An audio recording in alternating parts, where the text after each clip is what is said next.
Buenos días nuevamente con todos y todas. Retomamos nuevamente para continuar con el asunto del tribunal. Se instala el tribunal y vamos a estar atentos a ya los testimonios, ¿no? Y de compañeras y compañeros de los diferentes lugares.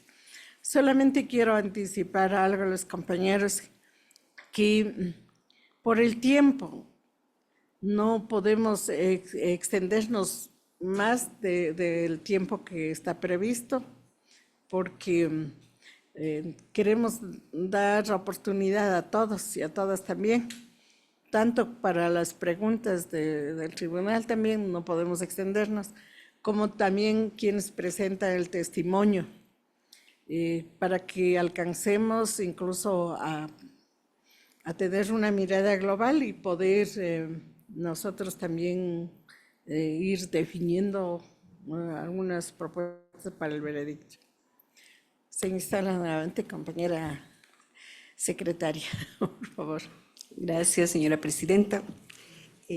Llamo a Iván Cisneros y también al compañero César Humberto Quispe y pido a Pati Túqueres que me ayude con las bandas para los dos compañeros.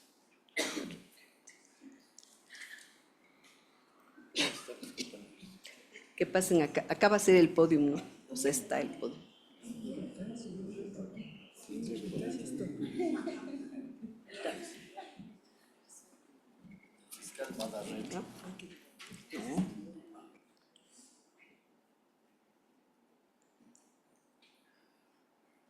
Iván Cisneros es director ejecutivo del Instituto de Ecología y Desarrollo de las Comunidades Andinas y EDECA.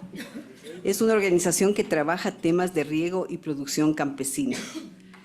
Y el compañero César Humberto Quispe es miembro de la Junta de Aguas de Porotojo, que va a hablar sobre los impactos de los créditos y de la infraestructura que se generó en ese territorio. Tienes la palabra, Iván. Bueno, muchas gracias.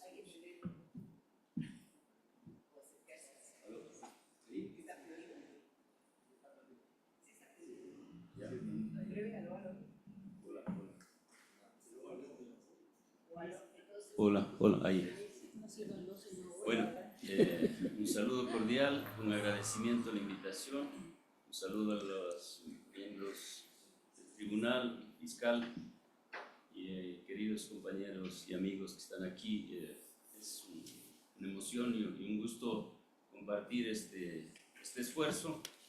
Queremos que esta reflexión y que este trabajo sirva precisamente para reorientar la economía para mejores rumbos de nuestra sociedad, de nuestros pueblos y de la naturaleza. En homenaje al tiempo voy a tratar de hacer lo más corto posible. El economista Vilma Salgado nos mencionaba y nos decía que la inversión en este tiempo apenas cubre el 0.5% en el sector agropecuario. ¿Y qué es lo que ha pasado? Pues se ha acabado el sector agropecuario. Toda la institucionalidad, todos los programas, todas las cosas que habían han sido eliminados con el ajuste estructural. Entonces, para eso era precisamente lo que se hizo. O sea, para dedicar plata a pagar la deuda externa, que sobre plata para pagar la deuda externa y eliminando todo el conjunto de programas y de beneficios que podían llegar al sector rural. Entonces, vemos ahora cómo el país, las exportaciones de camarón, de cacao, de banano, de flores, de brócolis, están en el mercado internacional. Pero no se invierte. ¿Por qué? Porque quienes llevan adelante esas actividades no son los sectores más pobres del país, son los grandes empresarios, son gente con gran financiamiento que se ha beneficiado de este ajuste estructural. Y eso es precisamente lo que ellos buscaban, ¿no? El economista Mancero mencionaba una serie de de ajustes que se dieron en la economía, pero no había muchas cosas de la agricultura, porque el sector agrario vivió su propio ajuste estructural. Tanto el Banco Mundial, el Fondo Monetario, el BID, impulsaron un tipo de ajuste dedicado al sector agrario y al agua en especial. La Comisión de Auditoría de la Deuda determina 11 préstamos que se concedieron. El PRONADER, el Programa Nacional de Desarrollo Rural, que supuestamente iba a mejorar las condiciones productivas, organizativas y de reproducción de las comunidades y pueblos que estamos en el campo. El Programa Sectorial Agropecuario, que estaba orientado a la institucionalidad del agro, al Ministerio de Agricultura, todo lo que tenía que ver con servicios de asistencia técnica, etc.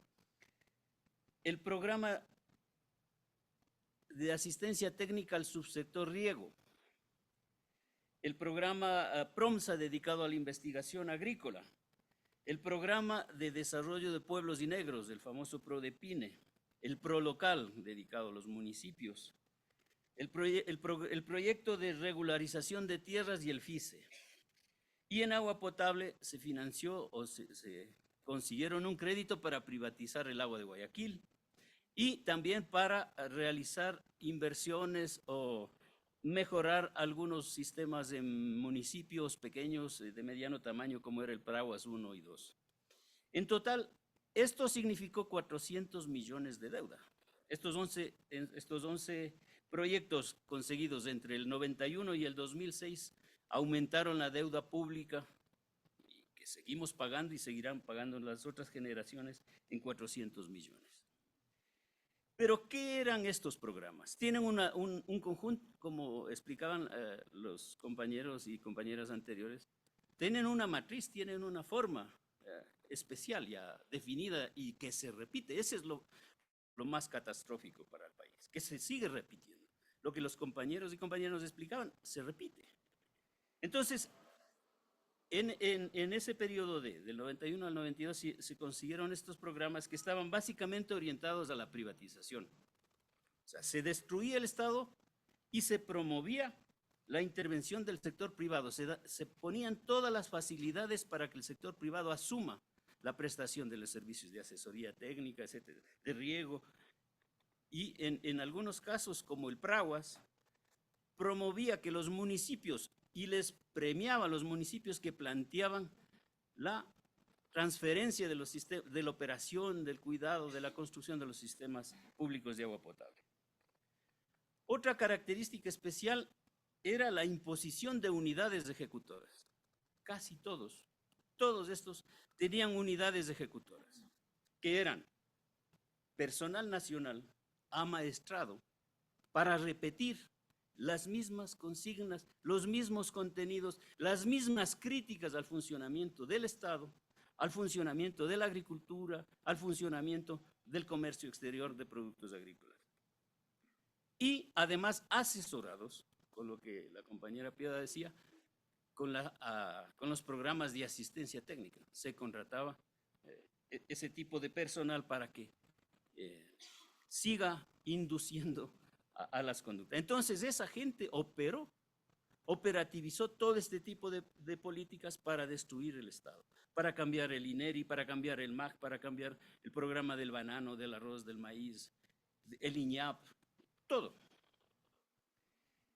Entonces, este fue un rediseño y un debilitamiento premeditado del sector estatal que apoyaba la agricultura. Una de las cosas fundamentales que también hicieron ellos era desconocer lo comunitario.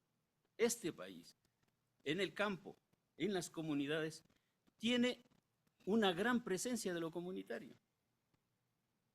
Las escuelas se construyen con mano de obra comunitaria, los caminos, los puentes, los canales de agua. Se ignoró totalmente. Y en vez de conocerlo, de potenciarlo, de apoyarlo, no se hizo nada.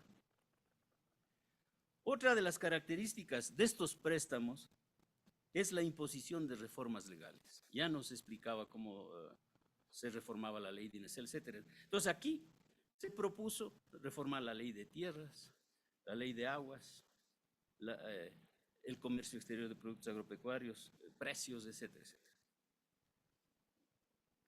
Entonces, y una de las cosas que les voy a comentar un poquito después es precisamente dos proyectos que tienen que ver con esto. Ellos también lo que hicieron era imponer en las actividades un modelo empresarial.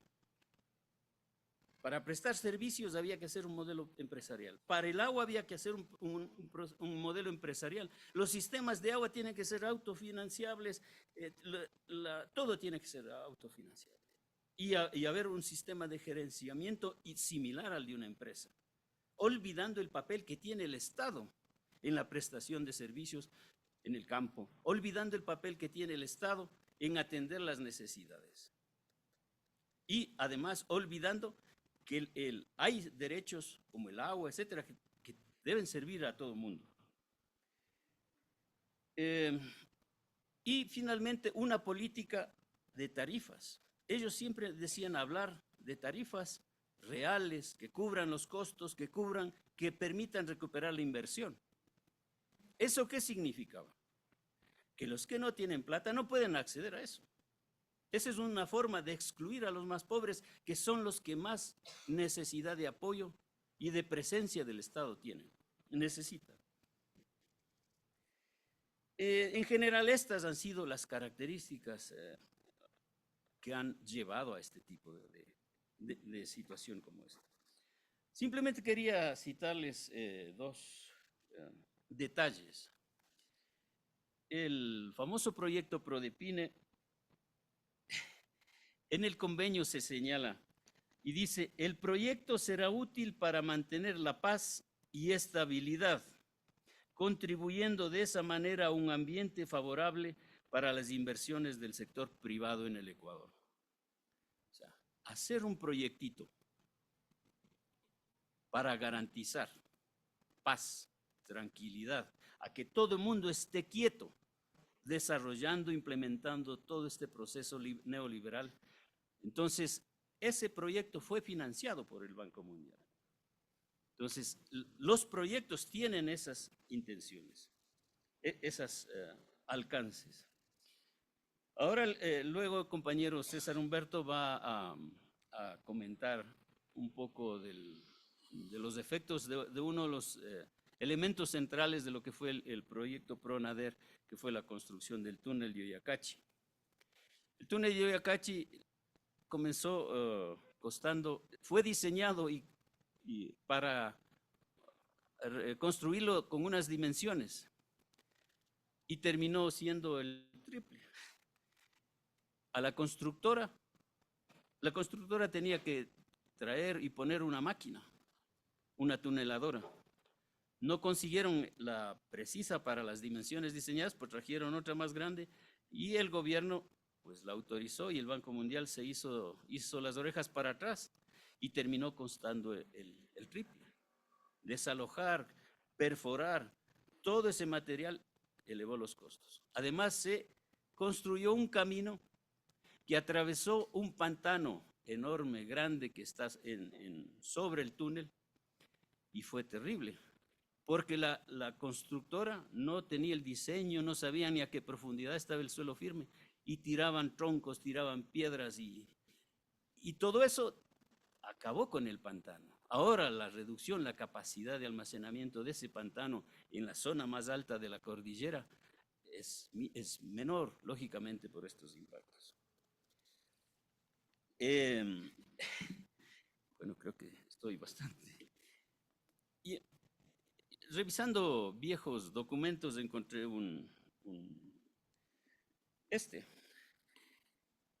y quería comentarles lo siguiente. O sea, es el proyecto de asistencia técnica para el subsector riego, el que les mencioné. ¿De dónde viene este proyecto?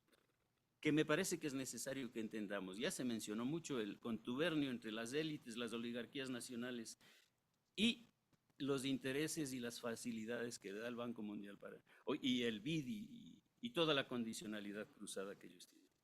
Entonces, a mediados de los 80, sectores de las cámaras de agricultura constituyen 3 fundaciones dedicadas al agro. La fundación el Instituto de Estrategias Agropecuarias, Fundagro y Proexan. IDEA, Instituto de Estrategias Agropecuarias, dedicada al lobby, dedicada a la investigación y a marcar la política en el agro. Fundagro más sobre investigación, extensión agropecuaria y Proexan más dedicada a la exportación de productos agrícolas. Este es el documento técnico 54, hecho por el Instituto de Estrategias Agropecuarias. Este estaba dirigido por Bonifaz, que era uno de los directivos de la Cámara de Agricultura. Y dice, es elaborado por Carlos Camacho Sá, PhD, etc. Trabajo realizado para el Ministerio de Agricultura bajo contrato con el Banco Mundial. El Banco Mundial, USAID, les dieron la plata para que ellos diseñen la política en este país. Le dio a la fundación de los terratenientes. ¿Y los terratenientes qué diseñaron? Un proyecto que les beneficia. Entonces, eso es lo que se hizo en este país. Entonces, por suerte es un documento viejo que a veces se podía mangar por ahí. Y aquí la primera hoja es una carta de agradecimiento del subsecretario técnico, el señor Pérez, que también era director o presidente de la Cámara de Agricultura y de Expo Flores y todo, en la que le agradece y le dice, el documento recoge los conceptos y lineamientos de la política que promueve el gobierno nacional. En ese tiempo estaba Sixto, estaba Dajic, etc. Y el Ministerio de Agricultura, al tiempo que representa una importante contribución para la implementación de las reformas que se requieren para modernizar el subsector de riego. Eso le dice el después presidente de la Cámara de Agricultura, ganadero y agroexportador. Entonces, así se hicieron este mismo proyecto. Después tiene una carta donde el ministro de Agricultura y el de Finanzas le dice exactamente lo que diseñaron los técnicos con asesoría del Banco Mundial. Entonces, ¿qué de beneficio tiene esto? ¿Qué era lo que proponían aquí? Proponían liquidar el INERI. Aquí ya les llaman ellos, antes los ganaderos y terratenientes, ya les llaman Consejo Nacional de Recursos Hídricos a la entidad que iba a sustituir al INERI, y proponen transferir los sistemas públicos de agua.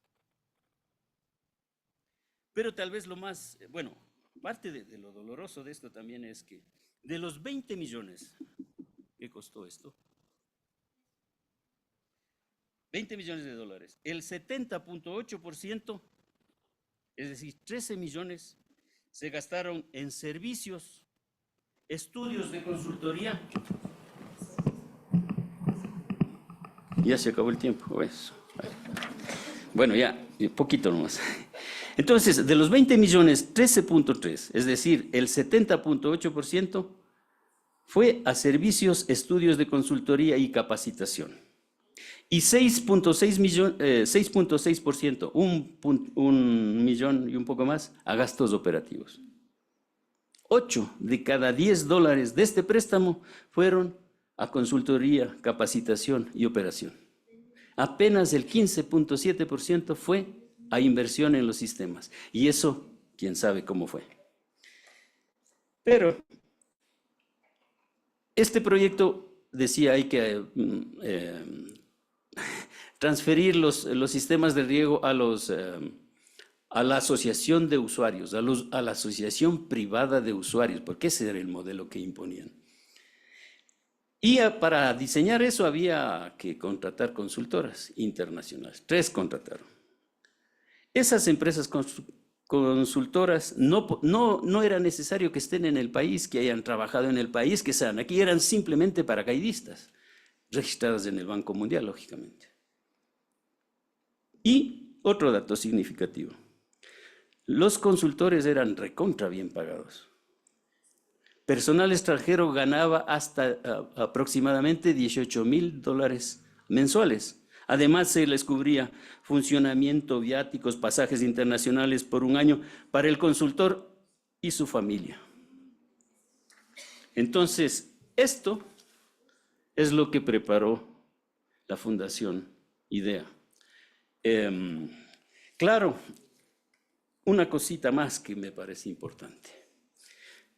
Esta reforma política implementada por ellos era consensuada con el resto de entidades y proponían también, y condicionaban, no solo proponían, condicionaban la aprobación de una nueva ley de aguas en donde en ese tiempo ya se hablaba de dinamizar el mercado de tierras y el mercado de derechos de agua. Entonces querían que el agua sea a perpetuidad y que se pueda transferir con la tierra. Entonces fue terrible, aquí está escrito, o sea, y el otro proyecto que les iba a comentar, el PROMSA, el PSA, el Programa Sectorial Agropecuario, ellos dicen, antes de la segunda cuota tiene que estar presentada en el Congreso el proyecto de ley, con estas características. Entonces, ellos diseñan y transfieren 25 sistemas. La mayoría de esos, como sabemos en el país, no estaban construidos en territorios comunitarios. Eran construidos para la exportación, eran construidos para mejorar la ganadería, eran construidos para fortalecer la producción empresarial. Muy poquitos, en el Cañar, etcétera, estaban ahí. Entonces, cuando transfieren eso, ¿a quién transfieren? ¿Quiénes son los usuarios? Los terratenientes, los hacendados, los empresarios. Entonces, a ellos les entregaron los sistemas. Para eso está orientado. Además, teniendo en cuenta que en el país no hubo redistribución del agua. Hasta el año 64, hasta la ley del 72, era propiedad privada el agua. Y la ley del 72 lo que hizo era legitimar o reactualizar los derechos de agua. Entonces, ¿quiénes más agua tenían en el país? Eran los terratenientes. Y cuando les entregan los canales de agua, tenían el derecho al agua y la infraestructura. Eso se apoyó con este proyecto. La concentración del derecho y de la propiedad del agua. Bueno, había más cosas y todo, pero en homenaje al tiempo les agradezco mucho. Ahora el compañero César Humberto es dirigente de Cayambe, de Cangagua. Les va a comentar un poco cómo este proyecto que comenzó costando 3 millones, después se disparó. Y ellos, en una actitud combativa, grande, etcétera, resistieron, no dejaron sacar la maquinaria y obligaron a terminar, pero después de 3 gobiernos, ¿no? Entonces, creo que eso es fundamental también entender que esta política de agua, de tierra, de neoliberal, ha recibido la movilización, el rechazo profundo del movimiento indígena, de las organizaciones. Muchas gracias.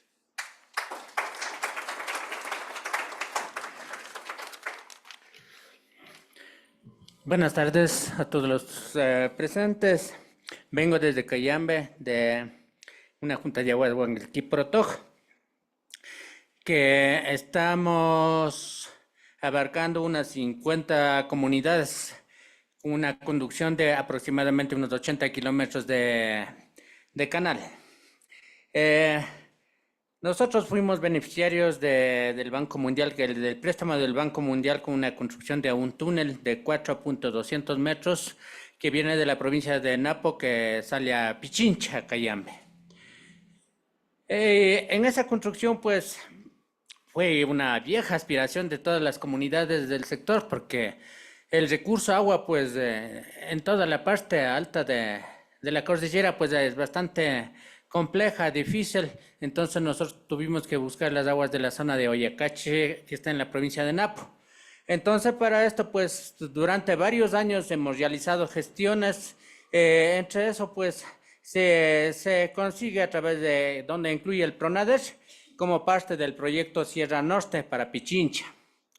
Luego de una serie de trámites burocráticos se dio inicio a la construcción a un costo de 3.800.000 dólares. En ese tiempo, en el año 94, pues los dólares nosotros todavía no conocíamos, pero ya los proyectos grandes de esas cosas se hablaba solamente de dólares. Entonces empezó costando el primero en 3.800.000, pero la terminación del proyecto terminó en 18 millones de dólares.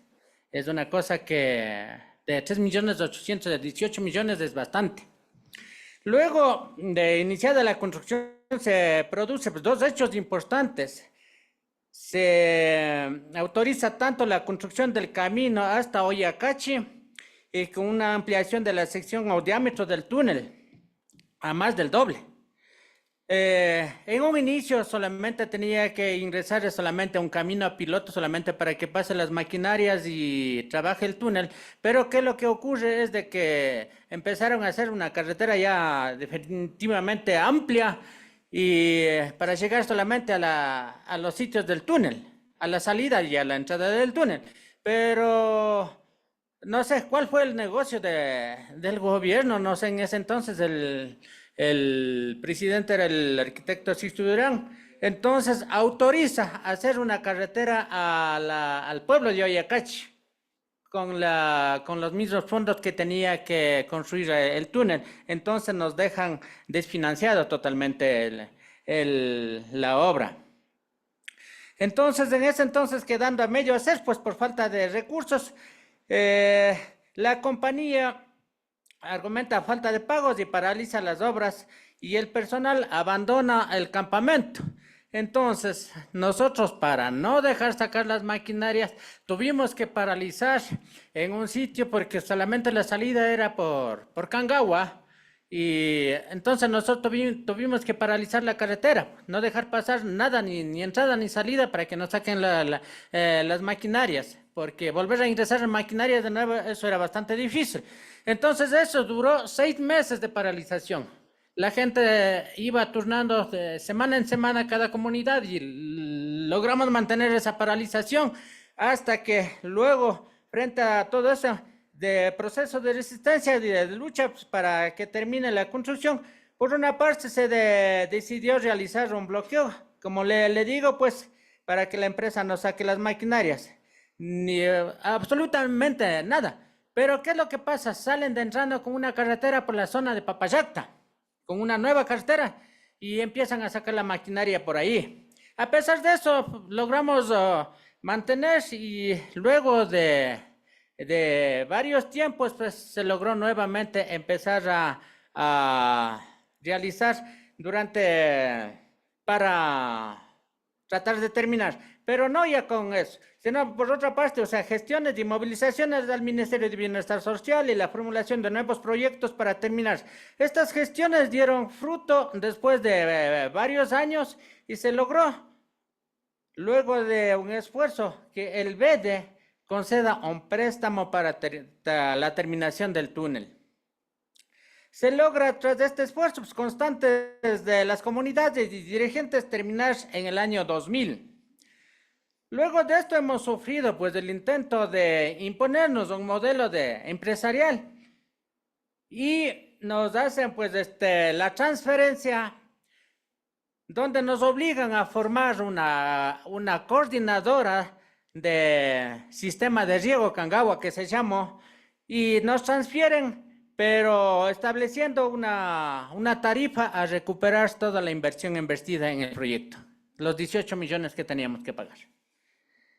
Y nos han obligado a construir una nueva junta y luego de eso pues creo que a lo mejor en eso fuimos a lo mejor beneficiarios con una condonación.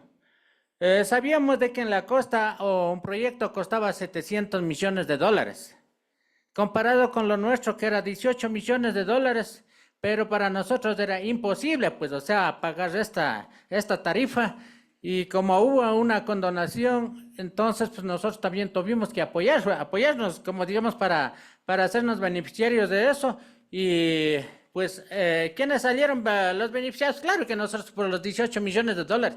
Pero nosotros somos comunidades, en cambio en la costa eran camaroneras, no sé qué cosas, y ellos fueron los beneficiarios. Entonces, este pequeño comentario, pues les quiero tal vez comentar lo que nos pasó con uno de los proyectos aquí en el país, pues, y aquí cerquita, pues que estamos dentro de Pichincha y que es aquí en Cayambe. Eso es lo que quería comentar. Muchas gracias a todos. Muchas gracias, compañero. Quédese ahí un momentito para ver si hay preguntas del jurado. Aquí el compañero Pablo Minda. Gracias. Buenos días, compañeros, señor fiscal, señora secretaria, señora presidenta. Quiero agradecerles por la presentación tan didáctica y magistral que han hecho. Mi pregunta es, ¿cómo estos proyectos afectaron a la organización comunitaria? Porque evidentemente todo este modelo de gestión empresarial tuvo que tener una incidencia sobre el modelo de organización comunitaria. Me gustaría que nos pudieran ampliar un poco esta cuestión. Gracias. Antes de contestar, veamos si hay otras preguntas del jurado. ¿No? Siga, compañero. Sí, nosotros es una junta comunitaria que estamos abarcando a más de 50 comunidades y las comunidades es algo imposible pagar una tarifa básica que ellos nos impusieron. Entonces nosotros cuando hacíamos los cálculos decíamos, a ver, si en 100 años lograremos pagar los 18 millones de dólares. Entonces ese era el problema que nos vino a complicar a todas las comunidades. Las comunidades son productoras de papas, trigo, cebada, maíz, habas, cebolla, eso lo que producían. Ahora más bien en Cayambe, en la zona de las comunidades también han emprendido las plantaciones florícolas, todas esas cosas, pero en ese entonces no había, solamente era la agricultura de ciclo corto y para tratar de pagar eso pues era algo imposible. Entonces por eso, o sea, a las comunidades nos vinieron a afectar con esa imposición de que nos dijeron de que tenemos que pagar y eso era algo imposible. Entonces ahí la gente, incluso las comunidades, algunas comunidades decían de que algo imposible nosotros tratar de, para poder pagar, preferible que pase tal vez a alguna empresa para... Pero ¿quién tenían que beneficiarse? Ahí solamente de pronto los que tienen plata. De ahí pues las comunidades, ustedes conocen a lo mejor, en las comunidades la agricultura no es para enriquecerse, la agricultura no es apenas para poder sobrevivir a la familia y los sobrantes, los excedentes, pues mandamos los productos a los mercados de las ciudades cercanas. Entonces eso era lo que nos afectaba a nosotros. Tal vez Gracias, compañero. un medio minuto. Tal vez una cosa importante, afectó un poco, en tanto el Estado abandonó todo. Pero en cambio, la respuesta a toda esta política, y en el caso del agua, es que se elaboró en el año 96 la primera ley de aguas desde las comunidades. El movimiento indígena, la CONAI, etcétera, presentaron en el 99 y estamos presentando en el 2008, en el 2014. Ahora, actualmente tenemos presentado una nueva propuesta de ley de aguas donde la gestión comunitaria, donde los compañeros dirigen y opera el sentido de beneficio común del agua, protegiendo la naturaleza, protegiendo y cumpliendo la función social de que el agua debe servir para los pobres, debe servir para potenciar la capacidad productiva de los pobres y no para acumular y ser más ricos. Entonces, esa propuesta ha sido trabajada durante todo este tiempo como una contraposición a ese tipo de política. Muchas gracias.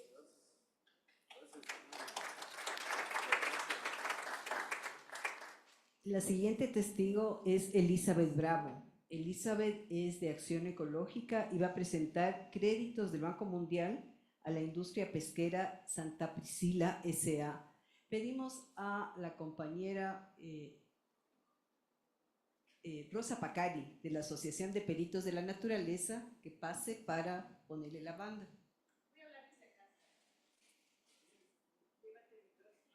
Tiene una presentación... Ceci. Compañero. Espérate, Elizabeth te pone la banda y pone la presentación.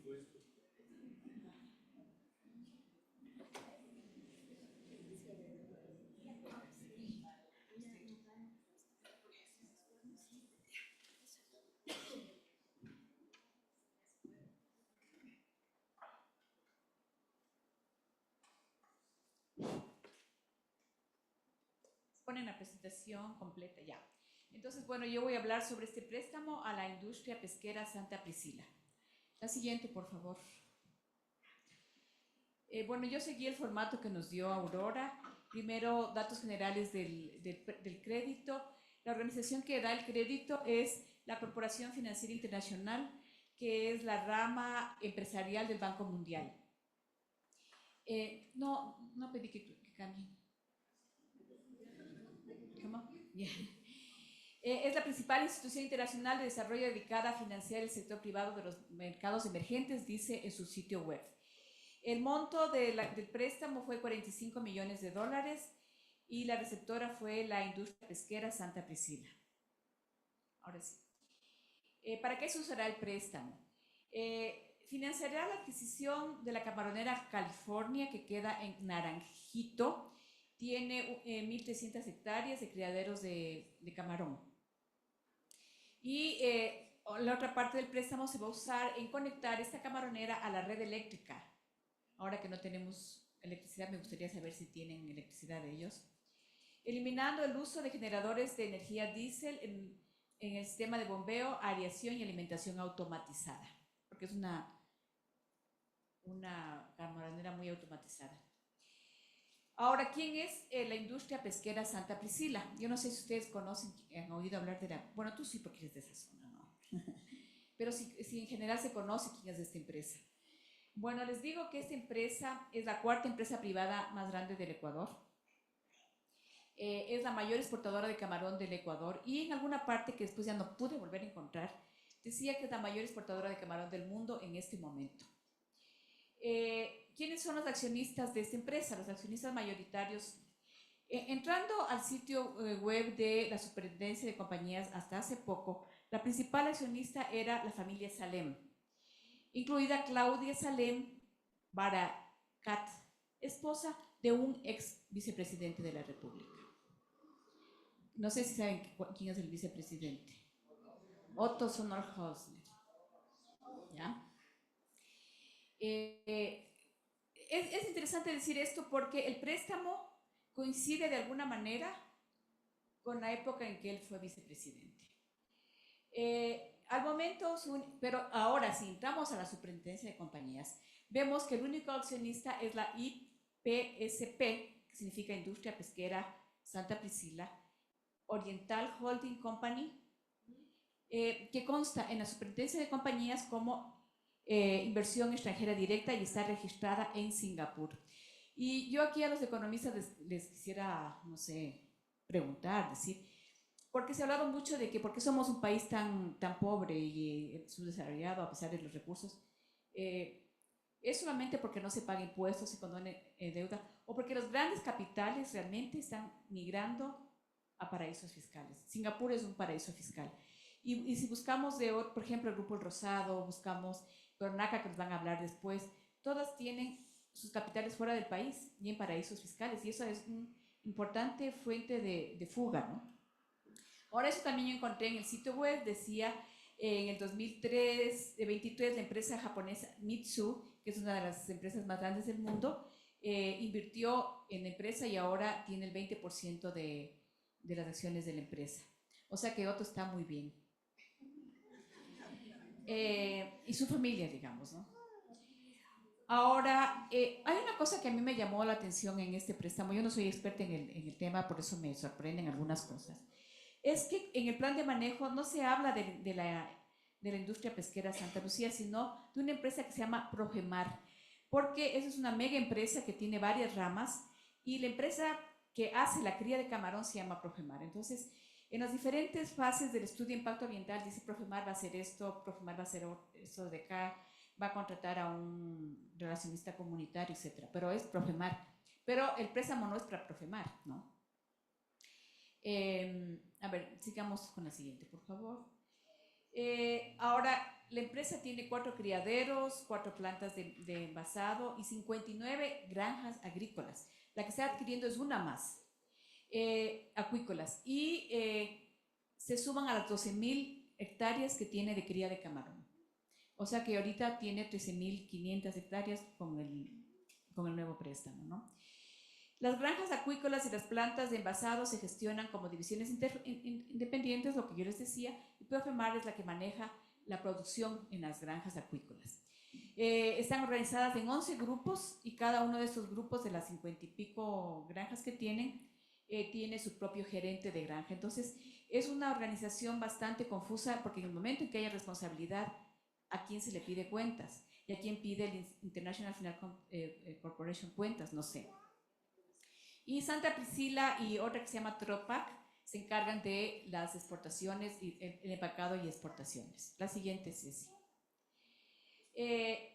Ahora, el International Finance Corporation exige que las granjas tengan los estándares, estos dos estándares, que se llama Aquaculture Stewardship Council y Best Aquaculture Practice. Buscando un poquito información sobre el ASC, encontré que fue fundada en el 2010 y que una de las que avalizan ese proceso es la WWF. La WWF, de ser una organización de conservación, se ha convertido, sigue siendo, ¿no? Pero cada vez es más una organización certificadora.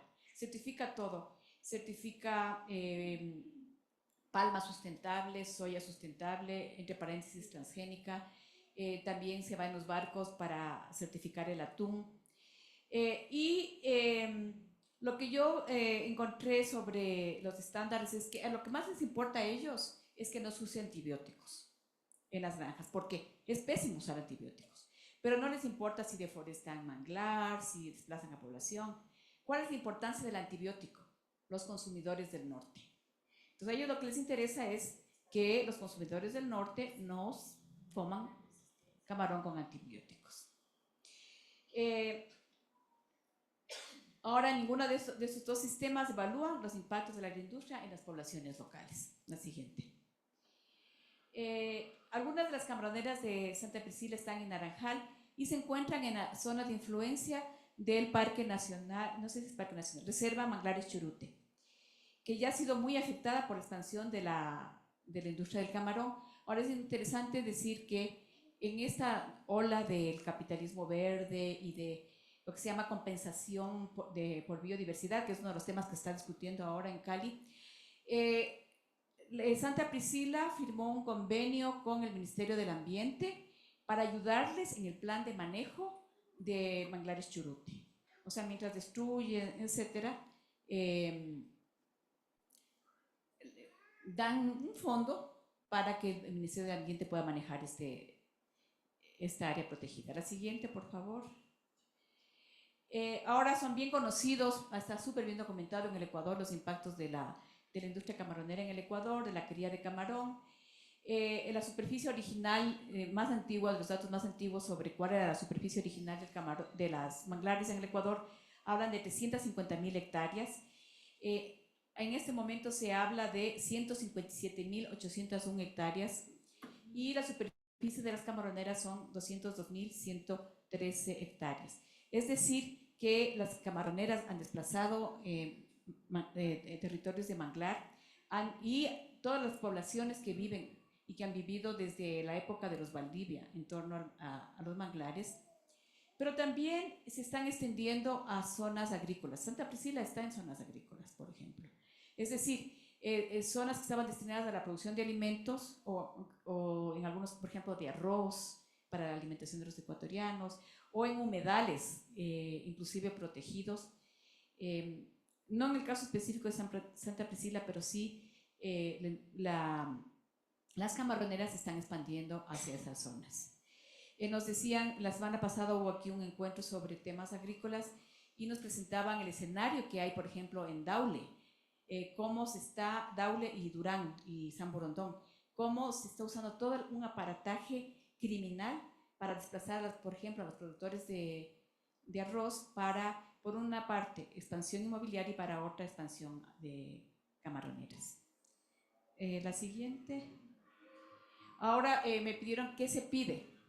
Bueno, a mí se me ocurrió pedir unirse a las exigencias de una campaña que existe a nivel mundial para pedir a las instituciones financieras internacionales, incluido el International Finance Corporation, que dejen de financiar la cría masiva de carne incluidos los productos del mar. Por ejemplo, en diciembre del año pasado, otra empresa que es Omarsa, que antes era la más grande del Ecuador y ahora ya le ganó Santa Priscila, también recibió un importante crédito del International Finance Corporation. Y esta corporación, por lo menos en América Latina, está financiando a los peores ejemplos de cría masiva, por ejemplo, de carne de res, deforestando en la Amazonía brasileña, de cría de chanchos y de pollos, y de eso nos va a hablar creo que después Shadi. Muchas gracias. Gracias, Elizabeth. Tal vez alguna pregunta de parte del jurado.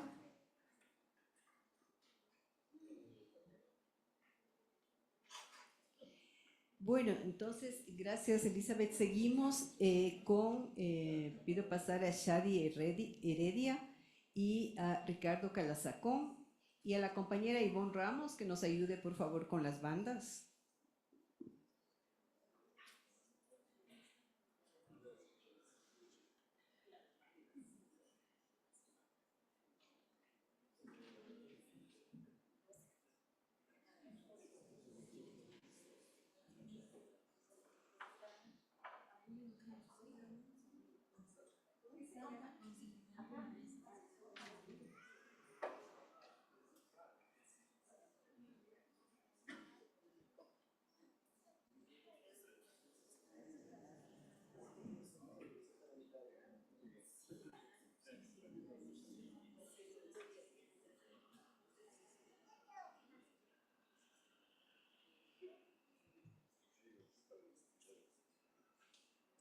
Shadi Heredia es médica veterinaria, activista, vegetariana, ha trabajado muchos años en la defensa de derechos de los animales. Y Ricardo Calazacón es un líder de la lucha en defensa del territorio Sáchila en contra de la contaminación del río frente a la contaminación provocada por Pronaca. Tienes la palabra, Shadi. Bueno, muchísimas gracias. Hasta ver si es que se puede poner la presentación. Voy a iniciar justamente dando una pequeña introducción acerca de justamente esta empresa de la que estamos hablando. Agradecerles por el espacio que me han permitido también hablar de este caso en particular y agradecerle a Budi también que ha venido desde Santo Domingo para acompañarme en esta presentación. Es bien difícil hablar y justo como decía Elizabeth, es como enfocar y poner los ojos en una empresa que en Ecuador, en nuestro país, tiene muchísimo poder económico, político y que además de todo está causando estos daños, estos impactos socioambientales en el territorio de Santo Domingo, pero no es el único. Pronaca es una de las empresas más grandes de aquí del Ecuador. Es la 7ª empresa más grande del país. Tiene más de 1.000 millones de ingresos registrados en 2023 y además es la principal empresa de producción de pollos y cerdos en el Ecuador. Más de la mitad de las empresas están ubicadas en el territorio Sáchila en Santo Domingo. Una pequeña anécdota también es que en el momento que estamos investigando acerca de esta empresa, cuando se ubicaron en Santo Domingo no tenían permisos ambientales, no tenían absolutamente nada, se asentaron de forma ilegal y después, con los años, las autoridades les ayudaron a que vayan legalizando su presencia en el territorio, a pesar de que obviamente están demasiado cerca de comunidades, demasiado cerca de caminos, incumpliendo incluso con la normativa que la autoridad sanitaria exige para cualquier plantación, para cualquier empresa de producción animal. Esta empresa particularmente tiene más de 120 plantas de procesamiento y también de pollos y cerdos principalmente, pero además ha expandido sus operaciones a otras áreas. Estamos hablando acá de los préstamos otorgados por la Corporación Financiera Internacional y por el Banco Internacional de Desarrollo, por el BID y el BID Invest. Y para eso, los créditos que se han iniciado, el primer crédito inició en 2004 por la CFI.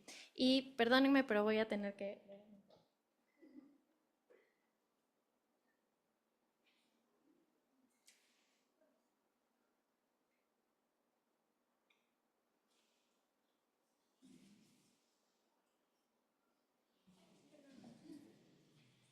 Listo, entonces, el primer crédito que le otorga la CFI es de 40 millones para expandir las operaciones de cerdos y pollos. Este es el primer crédito que el banco le entrega a la empresa, el primer crédito que tienen en el territorio Sáchila también.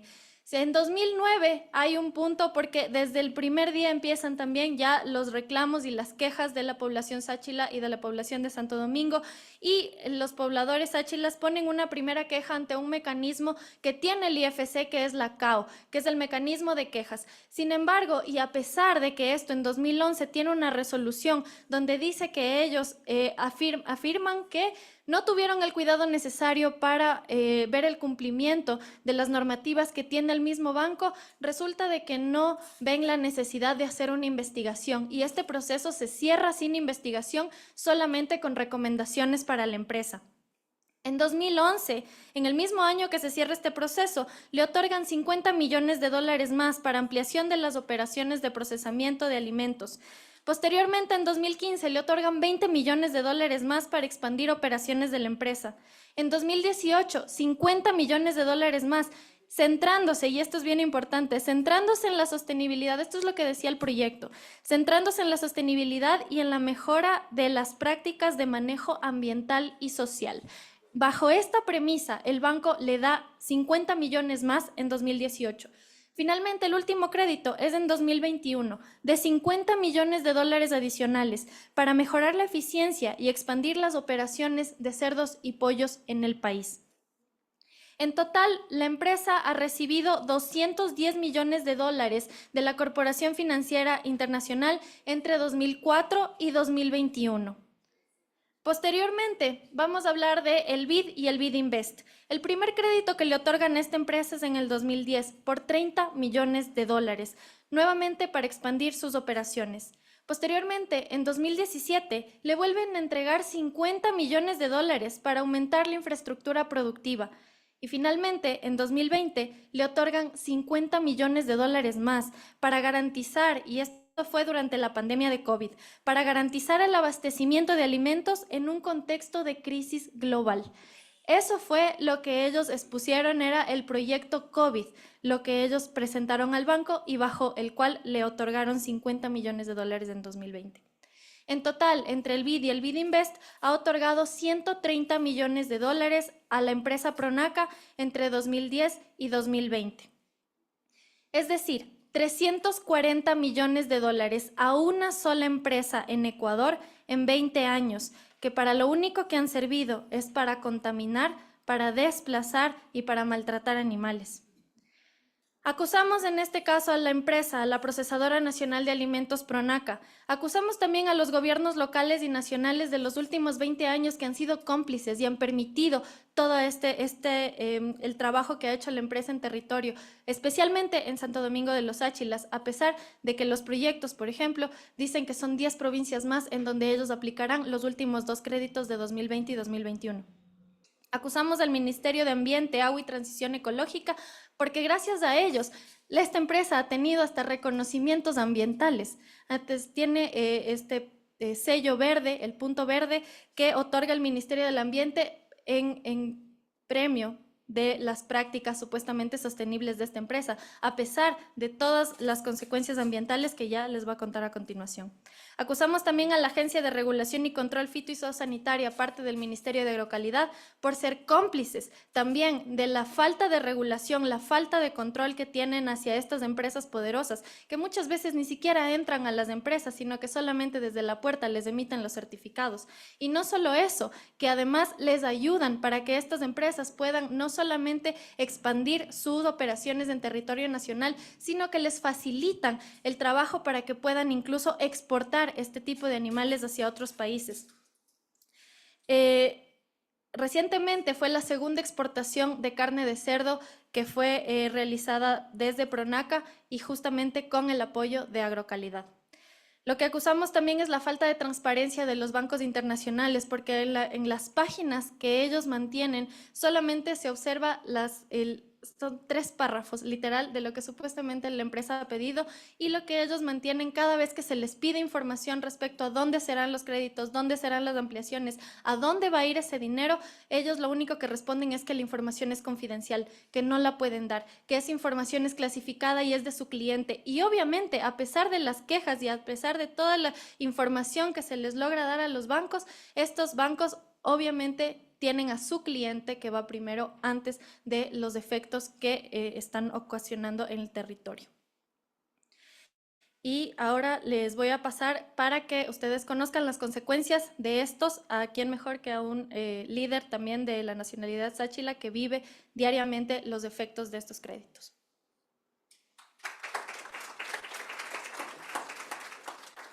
Buenas tardes con todos los presentes. Mi nombre es Ricardo Calasacón, vengo de la comunidad sáchila Peripa. Es muy triste la historia que le voy a comentar sobre Pronaca. Vengo de una generación donde disfrutaba de los ríos, disfrutaba del campo, disfrutaba del sano aire que uno vivía. Mi abuela solía decir, vamos a bañarnos. Mientras mi abuela lavaba, pescaba, nosotros disfrutábamos de esas aguas cristalinas. 1996 llega Pronaca con una pequeña planta de 1000 cerdos. Amigable con la naturaleza, amigable con la comunidad, sana paz. 2002 extiende sus empresas, sus plantas. Ya no fue 2000, ya no fue 2000, ya fue 10.000, ya fue 20.000. Ahora en la actualidad, en Santo Domingo de los Sáchilas hay más cerdos que habitantes. Hay más cerdos que habitantes. Y ahora nos reconocieron a Santo Domingo de los Sáchilas como capital de la carne. ¿Qué significa eso? Más tala, menos bosque, menos río limpio. Nosotros los Sáchilas somos un pueblo de paz, que vivimos con la naturaleza. Disfrutamos de toda la naturaleza, de todo el entorno. Tenemos una conexión con las plantas medicinales. Ahora, ¿qué dicen los sabios? No hay plantas medicinales. Se acabó. Porque las plantas medicinales estaban a las riberas de los ríos. No hay plantas medicinales. Ahora ya no nos llamarán los sabios. Ahora ya no seremos sabios, no seremos sanadores. Ahora, menos de 10 seremos ganaderos. Se acabará la cosmovisión sáchila, se acabará. Y eso es el miedo. Lo que ha hecho Pronaca también es dividir el territorio.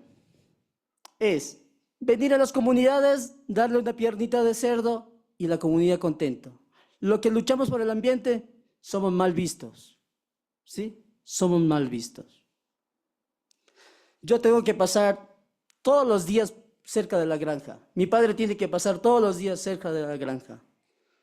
Hemos recibido amenazas. Las personas que estamos luchando por mantener un buen ambiente, un ambiente sano. Mi padre últimamente se ha retirado y aquí está mi compañera Shadi.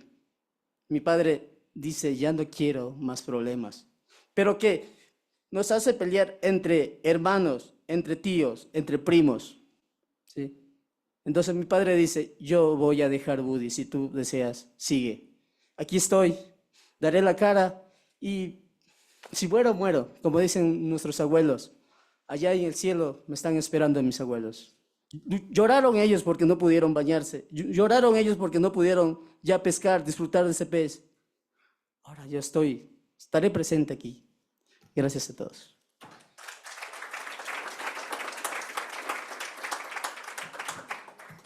Gracias, Shadi, y gracias, Ricardo. ¿Alguna pregunta de parte de todos?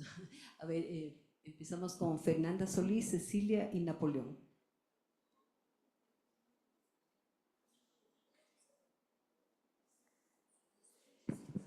Muchísimas gracias, Shadi, muchísimas gracias, compañero. Escucho que le dicen Woody. Me permito decirle también, imagino que es un nombre cariñoso.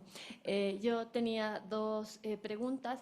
La primera en relación a este negacionismo de los impactos ambientales con esta serie de reconocimientos y certificaciones verdes que nunca faltan y año a año miramos en revistas, en organizaciones ecologistas, entre comillas, como premian a Pronaca como una organización ambientalmente responsable y le dan un montón de premios y certificaciones verdes, ¿no?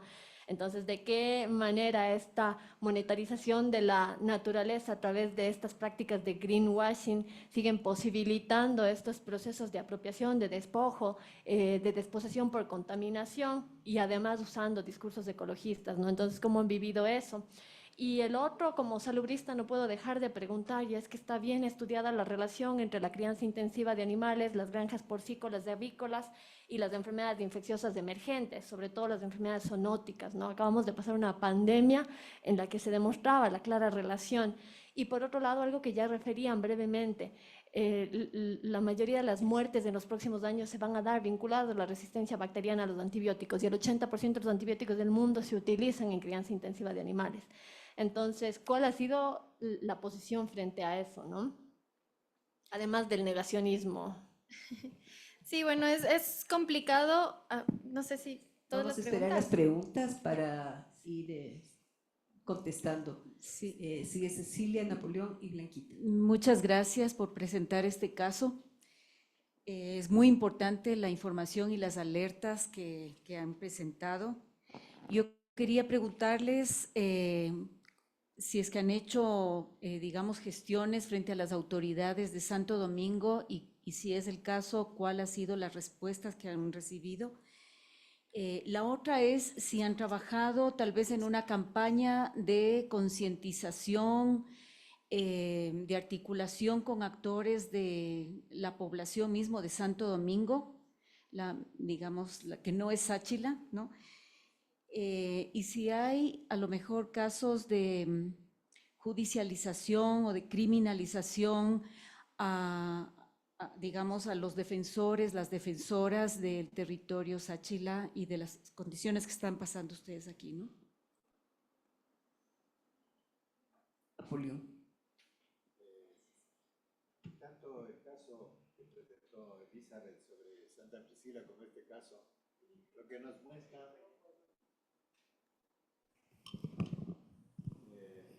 es una relación entre el poder económico y el poder político. En el caso Santa Priscila quedó claro que ahí está Otto Solescornel. Mi pregunta es, en Pronaca, ¿cuáles son los grupos de poder que están atrás? Segunda cosa, muy rápida, de lo que decía el compañero Ricardo. Claro, hay una afectación ambiental, pero ¿qué pasa con el territorio? Porque una de las formas fundamentales ahora de constitución de las nuevas riquezas, de los nuevos capitales, es el despojo de tierras comunales. Entonces, ¿cómo está ese tema de despojo de tierras comunales y cuáles han sido las estrategias? Porque hemos puesto aquí mucho la atención en lo que es el problema agrario en la sierra, pero no vemos el problema que es también agrario, además de indígena, comunidades en la costa. Hoy el tema principal es despojo de tierras comunales. Entonces, esas dos preguntas. Blanquita.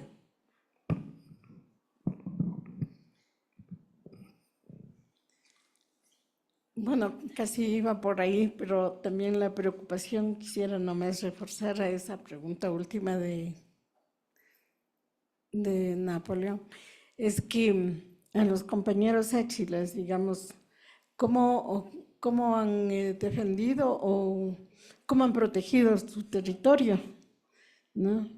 Porque yo recuerdo, no sé si ya son cuántos años, 10 años, algo así, se veía cómo se iba incrementando. O sea, a quién acudieron y cómo concesionaron esas tierras a Pronaca, o solo es parte de la invasión, o a quién tenían que pedir la autorización. Es parte del dinero, son nuestros vecinos. En el camino. Están en el camino. Ella le respondemos. Yo tengo una pregunta también, o dos.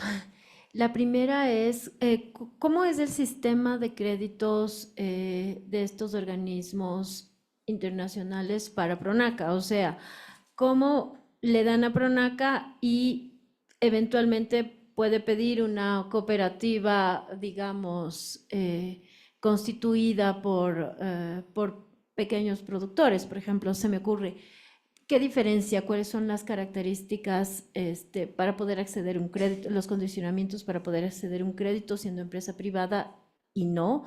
Y si la institución financiera tiene un departamento ambiental, por ejemplo, eso quería preguntar. ¿Y qué pasa con las denuncias que se ha hecho? Porque yo sé que se han hecho muchas. Si están en alguna página de la propia institución, ahí esté como un sistema de cuentas o de quejas en este lugar. Esa es la primera. Y la segunda también, como decía Cecilia, es qué ha pasado con las personas defensoras en este tiempo, qué tipo de amenazas concretas han tenido y cómo han respondido a esas amenazas.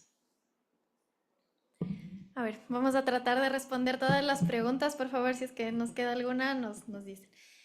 Respecto a las consultas sobre el tema del greenwashing, obviamente afecta muchísimo al tema de las campañas, afecta muchísimo a la parte comunicacional, sobre todo para que las personas puedan apoyar este tipo de campañas, por ejemplo, que se hacen, porque obviamente tienes una empresa que está premiada tanto por el Estado como por organizaciones privadas y lo que hacen es poner en duda, o sea, obviamente estas certificaciones lo que hacen es poner en duda lo que las personas que no tienen este nivel de poder, que no tienen este alcance económico ni comunicacional, están diciendo al respecto. Incluso no solamente es del greenwashing, también es del welfare washing, porque Pronaca tiene certificaciones de bienestar animal de empresas que son prácticamente fantasmas. Se van a conseguir certificaciones de bienestar animal de empresas que no tienen información en sus páginas, que es imposible contactarlas de estas empresas.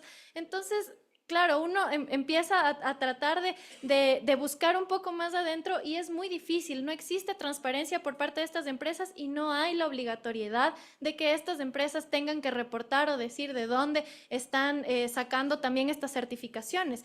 ¿Qué es lo que pasa con las certificaciones ambientales también? Y es que la planta de Quito, probablemente por estar en Quito, tiene un biodigestor que le aguanta, pero en Santo Domingo tienen plantas enormes de cerdos que cada vez van creciendo y tienen 2, 3 biodigestores que no es la capacidad que necesitan incluso para sostener ese nivel de producción. Entonces, claro, al tener biodigestores es como, ya está, cumplen, pero no se hace un análisis más profundo justamente de si es que la capacidad es la necesaria, si es que se está cumpliendo con los requisitos, si es que de verdad están cumpliendo con todo lo que pide la normativa, que ya sabemos que muchas veces es insuficiente. Entonces lo que hace es justamente poner en duda las denuncias, los reclamos, tanto desde los pueblos indígenas como desde la sociedad civil. Eso por un lado. Respecto a las autoridades que han hecho, las autoridades locales, obviamente están a favor de la empresa, porque obviamente qué es lo que hace la empresa y lo que también podrá mencionar Buddy más adelante, es que ellos financian, auspician. Todo lo que haya en Santo Domingo, eventos culturales, fiestas masivas, está Pronaca. Exactamente, entonces no conviene que las autoridades empiecen a poner un poquito más de regulación o un poquito más de ojo a las operaciones que están teniendo. Y incluso en una reunión que tuvimos allá en Santo Domingo con las autoridades, lo que dijeron, pero es que no es Pronaca, nosotros ya hicimos un análisis de río y es la ciudad, como ha crecido tanto, como no tenemos sistemas de gestión de agua, entonces es la ciudad. Y ese es el discurso que ha utilizado tanto desde las autoridades locales hasta la empresa. Porque obviamente, incluso aunque se hagan análisis, claro que una parte tiene que ver con el crecimiento de la ciudad y tienen toda la razón, pero es imposible que haya una contaminación tan alta, sobre todo de coliformes fecales, de un análisis que nosotros hicimos también recientemente. No sé, Buddy, si es que quieres complementar. Pronaca es nuestro vecino. Todo lo que vivimos en la comunidad tenemos que pasar cerca de Pronaca. Entonces estamos como a menos de unos 400 metros de la comunidad, o sea, solo de la parte de los dineros. Y ahora ya son nuestros vecinos con cerca de 40.000 cerdos. Y nosotros somos solo 400 habitantes en la comuna Peripa. Gracias. Ahí me gustaría igual preguntarle a Udi. Yo creo que dentro de las judicializaciones hemos visto cómo en otros territorios hay personas judicializadas por la defensa. Acá, al ser tan poquitos áchilas, tan poquitas personas que están oponiéndose y además, tras haber dividido a la comunidad como lo han hecho, parece aparentemente que no es necesario. Hasta ahora no ha habido judicialización como tal, pero sí existe exclusión de las personas que están en contra de la empresa. Entonces, no sé si quieres contarles un poquito. Sí, las pocas personas que ya hemos quedado, o sea, mínimo, habrá unas 5 personas de todo, la población indígena, la población civil, muchas personas no quisieron más tener problemas con Pronaca. Sí. Entonces, en la comunidad habrá, o sea, hay personas que están en contra de Pronaca, pero no se manifiestan, están escondidos. Porque hay muchas personas que sus familias están trabajando en Pronaca, pero no como en lugares adecuados. En la parte de manejos de los cerdos, de las heces, no es un trabajo como digno para la población humana, ¿no? Entonces, la familia Sáchila está lavando los cerdos, está trasladando los tamos, está trasladando los heces fecales. Entonces, ese es el trabajo del Sáchila. Entonces, no hay trabajo social, no hay trabajo educativo, nada. Pero ellos sí se justifican, no, Pronaca estamos trabajando con la comunidad, Pronaca ayudamos a la actividad económica, a la educativa. Eso es falso, su campaña. Gracias. Siempre hay igual amenazas de temas legales. Por ejemplo, con la campaña que hemos llevado adelante con Sedenma, hay los rumores de las amenazas.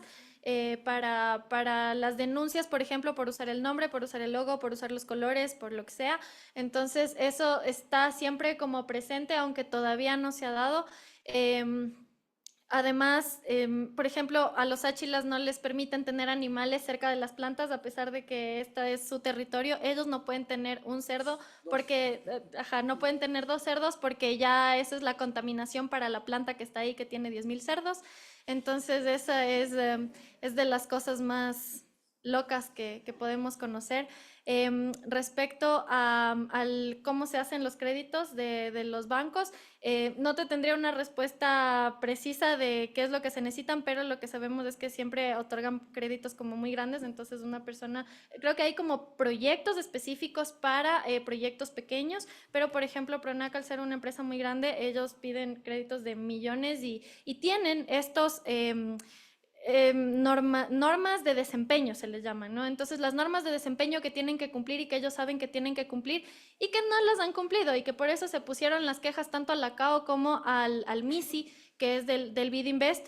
El MISI recientemente aceptó realizar una investigación porque desde hace un año que se está trabajando en esto, la empresa se negó a dialogar. Los áchilas, como no son una población que le entran mucho al pleito, más bien les gusta dialogar, pidieron el diálogo con la empresa para ver si es que esto se podía solucionar por el último préstamo que les dieron. La empresa se negó, no quiso hablar con los áchilas, diciendo que ellos ya tenían buenas relaciones comunitarias y por lo tanto aceptaron, o más bien el directorio del banco, después de ver toda la evidencia que para nosotros sigue siendo confidencial, decidieron que se tiene que hacer una investigación. Ese proceso todavía está en este momento dándose, entonces vamos a ver qué es lo que sucede. Pero, ¿cuál es el problema con esto? No es que la resolución lo único que hace es dar recomendaciones, no va a sancionar, no va a quitar el crédito, no va a hacer absolutamente nada, sino solamente a dar recomendaciones, a perseguir estas recomendaciones y verificar que regrese a cumplimiento. Es decir, de los puntos que no han estado cumpliendo, que regrese a cumplimiento. Eso es todo lo que hacen los bancos respecto a sus mecanismos de queja.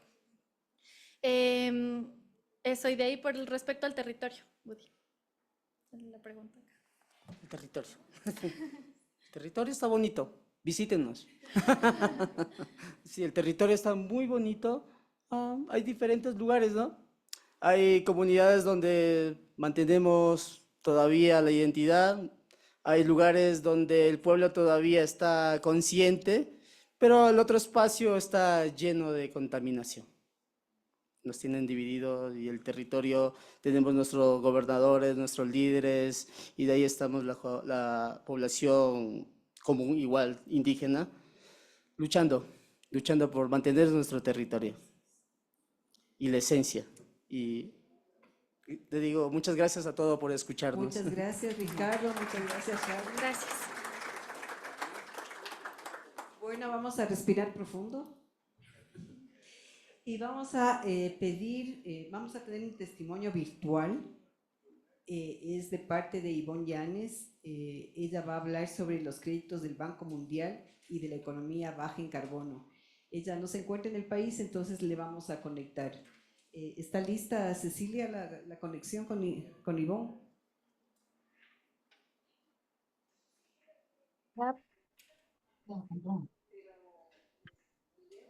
You can listen from there. ¿Qué tal?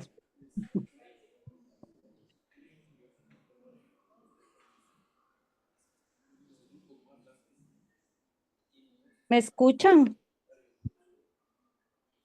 ¿Se me escucha? Tenemos ya Ivonne, no se le escucha, hay que ver el tema del sonido.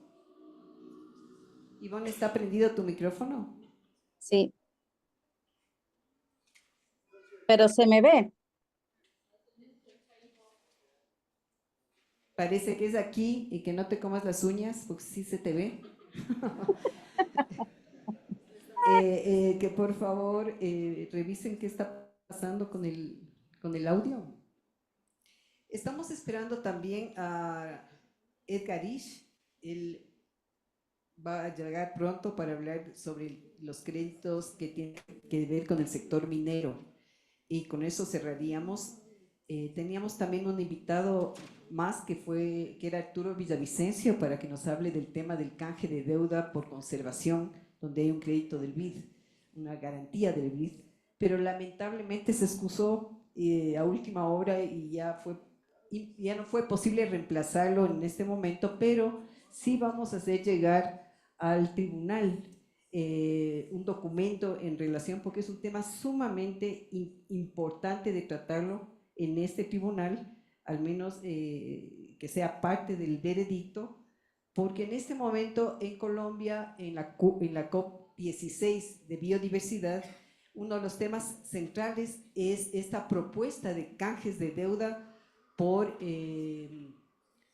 acción climática, por conservación, por naturaleza, y se nos viene una situación muy grave, porque eso implica pérdida de soberanía, implica la mercantilización y financiarización de la naturaleza y de los mares, ¿no? De la Agenda 2030, que propone que el 30% del territorio marino y continental entre en este mecanismo de conservación hasta el año 2030.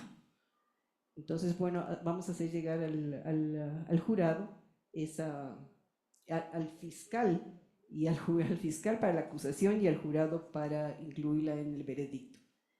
No sé cómo vamos ya con el tema del audio. ¿Me escuchan? ¿Ahí me escuchan? Bueno, me parece que Napoleón iba a decir algo antes de conectarle a Ivonne.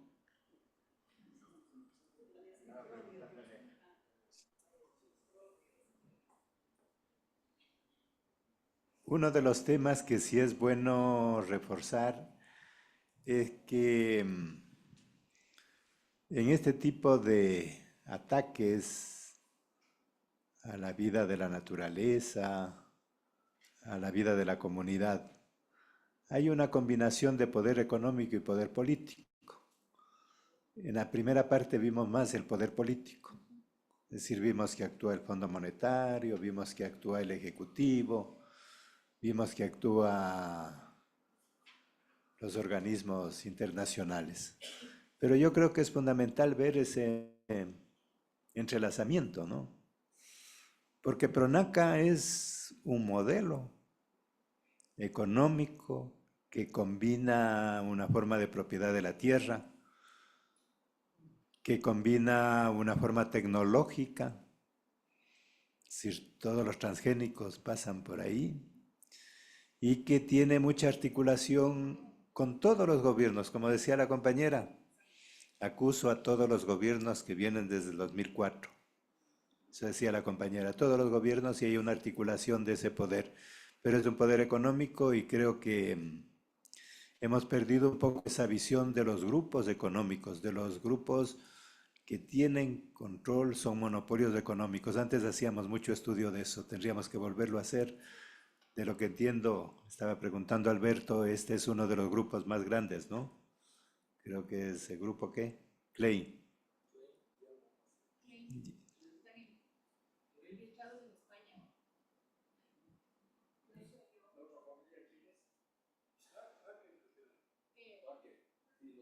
Pero ya no son, no, están ahora registrados en España.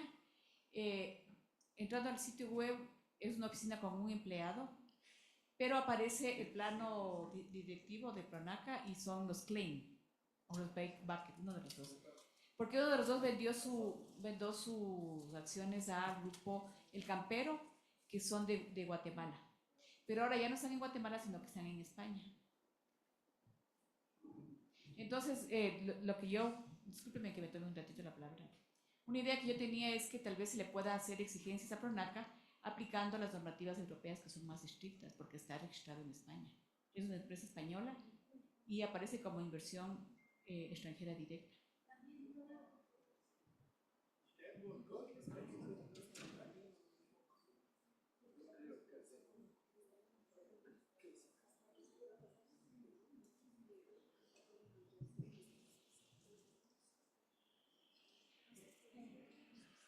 Ya viene el técnico, no hay nadie ahí, ya viene el técnico, a ver. Sí, ya le llamé, ya viene, ya dijo que está subiendo. No se escucha.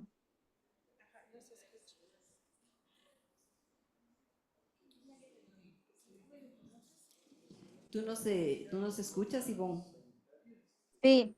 Ya está por venir el técnico, así unos 2 minutitos te conectamos. Nosotros teníamos previsto en la agenda para la tarde, pero podemos aprovechar este momento para escuchar del público que estamos aquí en el tribunal, un poco qué hemos descubierto, qué hemos visto, digamos, en este tribunal, qué nos ha llegado, qué ha sido nuevo, qué nos impresiona. Si alguien quiere comentar, danos su criterio.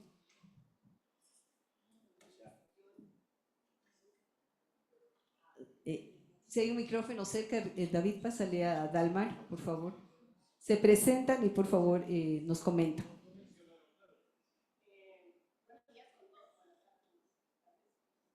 Mi nombre es Carla Cuyahuazo, al pueblo Quitucara.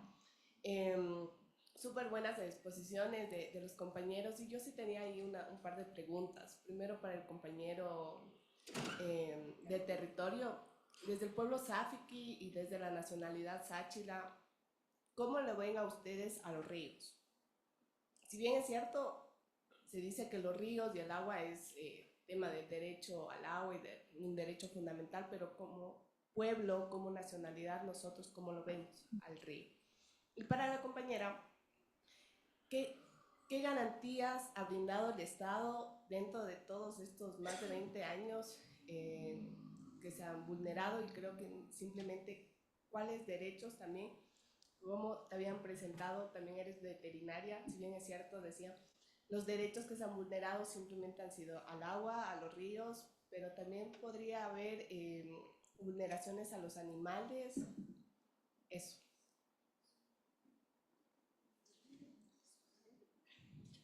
Hola, compañera. Para nosotros el agua significa vida, ¿sí? Tiene un símbolo muy principal, porque sin agua no hay vida. Nosotros vivimos mucho del agua. Somos un pueblo que siempre hemos estado cerca de la ribera de los ríos, ¿sí? 1200 años, nómada. Venimos desde Centroamérica. Viaje tras viaje. 100 años tras 100 años. Llegamos a Tulipe, nos contactamos con el hombre blanco. Y el hombre blanco nos enfermamos de la viruela y la fiebre amarilla. Caminamos siempre nos hemos guiado por el río, entonces para nosotros el agua es fundamental, principal y la conexión directa después del bosque. Bueno, para responder tu pregunta, efectivamente se han vulnerado derechos ambientales, por supuesto, porque las granjas lo que hacen es descargar los desechos de los animales a los ríos, y justamente por eso es que la población sáchila también ha tenido problemas de enfermedades de piel, por ejemplo, enfermedades gastrointestinales, por tomar esa agua o por bañarse en el río. Los nitratos de los desechos que generan los miles de animales que están en esas granjas hacinados, pues obviamente van a parar al agua. Y sí, efectivamente hay un zoocidio, porque todos los peces que los sáchilas utilizaban para su alimentación ya no existen. Toda la vida acuática de esos ríos tampoco ya no existe por la excesiva contaminación que existe por parte de esta empresa. Y efectivamente los derechos de los animales, que si bien actualmente se están tratando de ver hasta dónde llegan o cómo se materializan, las prácticas industriales, especialmente las prácticas industriales, vulneran los derechos de los animales desde que nacen, incluso desde antes, porque por ejemplo para los pollos lo que se hace es modificar genéticamente a los animales para que, por ejemplo, la pechuga crezca más grande que sus patas. Los animales ni siquiera pueden caminar porque la pechuga crece más rápido que el desarrollo normal del resto del cuerpo. En los cerdos, como les quería poner algunas imágenes, pero pasan toda su vida en jaulas donde no pueden ni siquiera darse la vuelta, donde acostarse o levantarse ya es un problema enorme para estos animales, donde los cerdos se castran sin anestesia, es decir, se les arrancan los testículos, se les cortan los colmillos, se les corta la cola para que no se muerdan entre ellos, y esto no es por un tema de comportamiento normal, sino que tienen hambre. Los cerdos muchas veces son vulnerados para que no sean cerdos grasosos, no se les da alimentos suficientes en fibra. Entonces los animales pasan hambre, pasan estrés, tienen psicosis adentro de estas granjas, igual que los pollos, y esto es lo que no estamos viendo también dentro de las granjas industriales. Por eso también es lo que pedimos el fin del financiamiento para este tipo de producción. Muchas gracias. Ya me parece que se solucionó el tema del audio. Vamos a seguir con Ivonne. Cecilia. ¿Me escuchan? Sí, sí, pensé que ya. Sí, Muy bien. Muy bien. Ivonne es parte del colectivo de Acción Ecológica y ella ha trabajado más de 20 años el temas relacionados con cambio climático, siguiendo y analizando y escribiendo sobre las COPs de cambio climático. Y entonces, bueno, como les decía, ella nos va a hablar sobre las políticas y créditos del Banco Mundial para temas relacionados con cambio climático y de las falsas soluciones, ¿no? Como la economía baja en carbono. Tienes la palabra, Ivonne. Gracias por conectarte. Muchísimas gracias. Un saludo a la señora presidenta del tribunal y también a quienes son miembros y miembros del jurado. Un saludo también a quienes me antecedieron la palabra y han dado sus testimonios de las políticas nefastas que alientan estas instituciones financieras como es el Fondo Monetario, el Banco Mundial y sus asociados. Yo me voy a centrar en el papel que ha tenido el Banco Mundial, más bien dicho, el grupo del Banco Mundial, que es el Banco Mundial, más las otras instituciones, incluido la IFC, que es la que escuchamos antes, que estaba entregando centenas de millones de dólares a Pronaca. Y cuál ha sido el papel en lo que tiene que ver con la promoción de estos mecanismos de llamadas falsas soluciones, y que lo que hacen es promover los mercados de carbono. Sabemos ya que los mercados de carbono lo que han hecho es, a lo largo de estos 20 años de existencia o más, empeorar el clima, porque constituyen permisos para contaminar para las empresas que adquieren estos créditos, llamemos bonos de compensación de carbono, y que lo que hacen es empeorar el clima en el planeta. El Banco Mundial en este momento es el principal financiador de proyectos que dicen tener que ver con cambio climático. Por ejemplo, el año pasado, hasta mediados del año pasado, por un año, había colocado 38.600 millones de dólares en las carteras crediticias supuestamente para enfrentar el cambio climático. Sin embargo, esta no es la primera vez que el grupo del Banco Mundial se involucra en los negocios del clima. Desde finales de los años 90, una vez que se aprobó el protocolo de Kioto principalmente, el Banco Mundial ha diseñado, impulsado, promovido y participado en los mercados de carbono directamente, pero al mismo tiempo no ha parado de financiar proyectos para la extracción y consumo de energía fósil. Con estas dos líneas de inversión, tanto en la energía fósil como en el mercado de carbono, está el grupo del Banco Mundial empeorando las crisis climáticas y favoreciendo además al mismo tiempo al sector privado mediante créditos directos o con fondos públicos gracias a las asociaciones público-privadas. De hecho, quisiera hacer un pequeño paréntesis en este momento y decir que, por ejemplo, el grupo Pronaca ha recibido créditos de compensación de carbono, porque supuestamente está manejando las emisiones de CO2 equivalente, que son las de metano por sus granjas. Es decir, que las certificaciones que reciben estas empresas por las supuestas reducciones de emisiones de gases con efecto invernadero también son falsas. Y en esto ha estado metido el Banco Mundial desde hace ya 25 años. El Banco Mundial, además, este momento está impulsando lo que se conoce como los créditos de adaptación al cambio climático. Pero sabemos muy bien que todos sus créditos, como hemos visto en los testimonios de hoy, no sirven para enfrentar los problemas, por ejemplo, de la falta de agua, sino que por el contrario lo que hace es permitir la acaparación de agua, en este caso, que es uno de los graves problemas que se pueden crear de escasez por el cambio climático, para que las empresas privadas sean las que se aprovechen del agua, que es un derecho humano. El Banco Mundial, por supuesto, a través de los créditos que está este momento entregando, por ejemplo, al Ecuador, lo que hace es utilizar una supuesta política de enfrentar el cambio climático de economías llamadas, entre comillas, bajas en carbono, pero en realidad lo que está haciendo es convirtiendo a los estados que reciben estos créditos en estados que están sometidos a programas de ajuste estructural como cualquier otro. Por ejemplo, en el caso del Ecuador, el Banco Mundial ha entregado en los últimos años varios créditos encaminados supuestamente para un desarrollo bajo en carbono o de crecimiento verde, como dicen los nombres de los proyectos.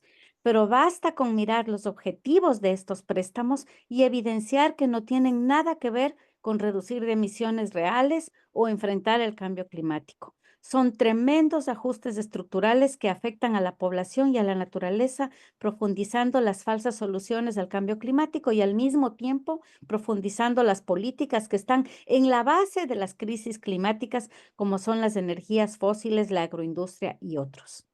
El Banco Mundial recientemente en esta universidad, en la Universidad Andina Simón Bolívar, hace pocas semanas presentó el documento llamado Informe sobre el Clima y el Desarrollo en el Ecuador, en el que propone algunas medidas para el país.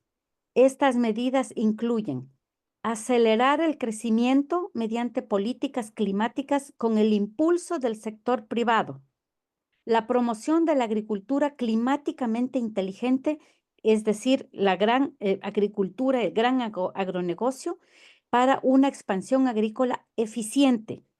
También propone el Banco Mundial la eliminación de los subsidios a los combustibles fósiles, pero lo que no dice el informe es que la eliminación de estos combustibles lo que ha provocado es precisamente levantamientos de los pueblos en el Ecuador, porque los que van a verse afectados Más directamente son aquellas personas que utilizan los combustibles fósiles para sus pequeños vehículos, para sus pequeños tractores, etcétera.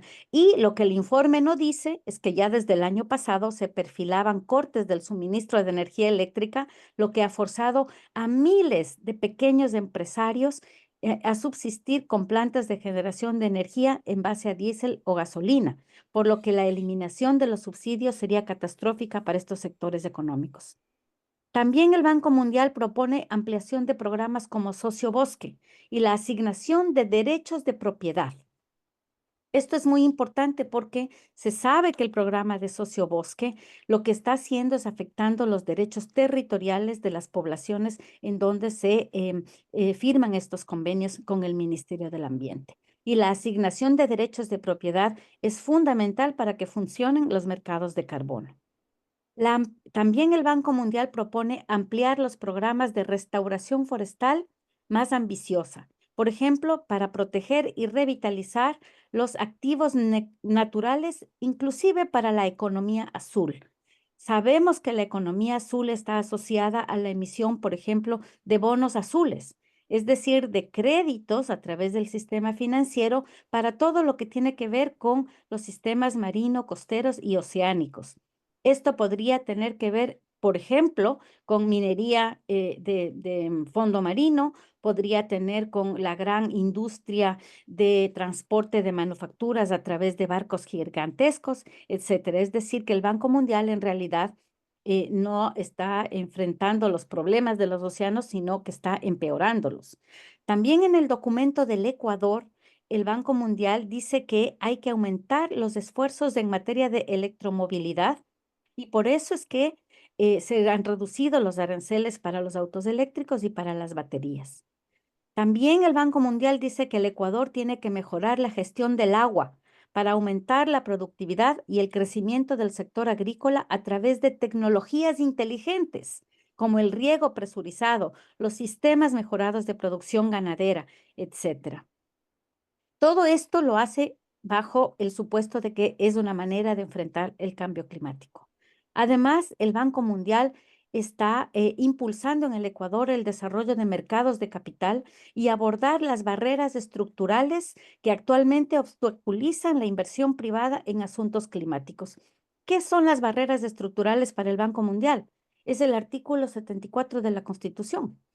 Son los famosos candados que hablan los empresarios en el Ecuador que no les permiten hacer negocios con los desastres climáticos. Sin embargo, hace pocos días se aprobó ya la reforma en la Asamblea Nacional del Código Orgánico Ambiental, con el cual se permite justamente que las inversiones en bonos de carbono puedan estar en manos digamos, el mercado voluntario, es decir, que haya una explosión de la inversión privada en este tipo de mercados.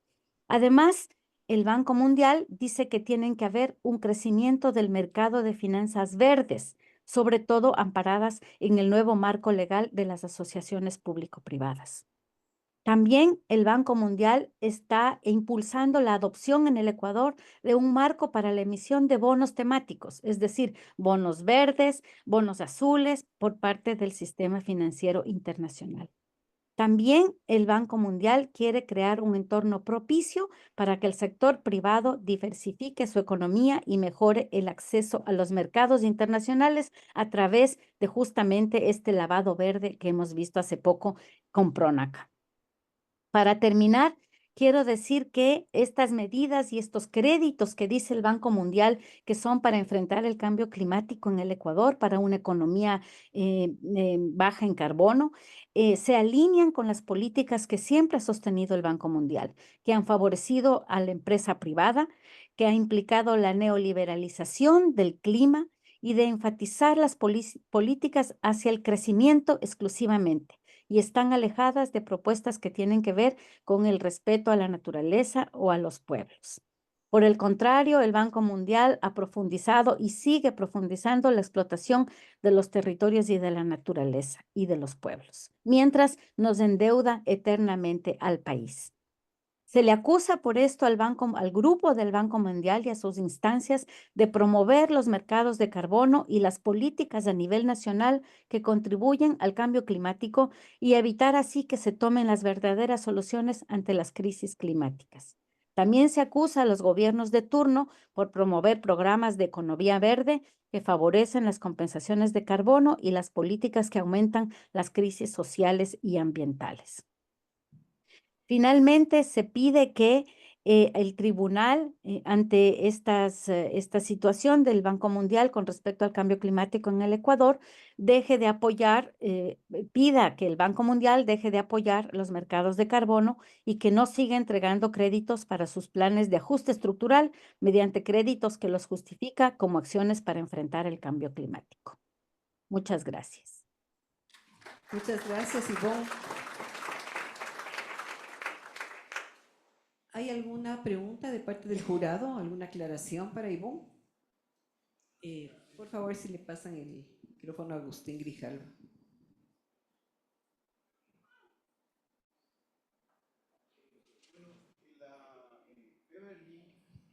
Kim nos señalaba que el Banco Mundial, pues, pese a estar dominado fundamentalmente por Estados Unidos, ¿no?, y otras economías capitalistas, pues también tiene cierta articulación con el sistema con los organismos internacionales, con el sistema de Naciones Unidas. Pero ¿cómo es posible que produciéndose todos estos impactos negativos y que muchos de ellos que están documentados, ¿no?, en varias partes del mundo, no se denuncie en el propio sistema de Naciones Unidas, que es una pléyade de organismos de derechos humanos, ¿no? Ahí está la Organización Mundial de la Salud, está la Organización Internacional del Trabajo, está la UNICEF, está organizaciones que tienen que ver con los derechos de las mujeres, de los niños, de la naturaleza. Entonces, a mí lo que me desconcierta, y esa pregunta, y también podríamos escuchar el criterio de Beverly como perito, ¿cómo es posible que existiendo esa articulación, todas estas políticas crediticias pues no rindan cuentas ante el sistema tan amplio y complejo de Naciones Unidas, que se supone que está orientado a la protección de los derechos humanos y los derechos de la naturaleza, que está siendo afectados?